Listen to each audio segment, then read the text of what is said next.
In the humming heart of Qatar, where the desert meets the skyline like two verses of a forgotten poem, lived a young calligrapher named Zafran Idris. His hands danced with ink the way falcons glide through the amber horizon, smooth, certain, and full of unspoken prayer. People often said Zafran didn't write words, he released them. Faris was known for speeding through life as though the world owed him no pause, yet inside him simmered a storm, unseen, unsettled. One late afternoon, Doha's breeze tasted of dust and jasmine. Zafran stepped out of his studio after finishing a masterpiece, a verse about mercy wrapped in swirling ink. Break screamed, a heartbeat froze. Then silence cracked the sky, Zafran fell.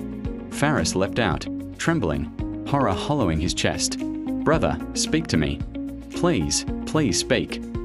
Faris knelt, tears spilling. "I never meant, by Allah, I never meant." He felt the world collapsing, the weight of a life resting in his trembling palms.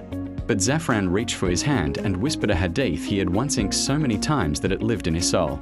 A believer continues to be safe regarding his religion unless he kills a person unlawfully. The words struck Faris with the force of a desert storm. Not as condemnation, no, but as a thunderclap of awakening. They wrapped around his heart like divine light, reminding him of the sacredness of every breath. "I didn't kill you, did I?" Faris choked out. "You did not," Zafran said, "but let this moment teach us both.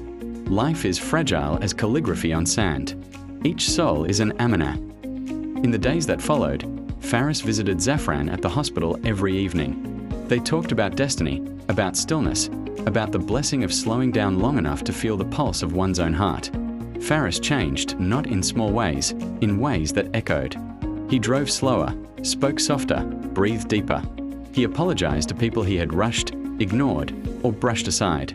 He began attending a weekly halakha in West Bay, learning about mercy, responsibility, and the sanctity of life. Months later, when Zafran fully healed, he gifted Faris a framed artwork.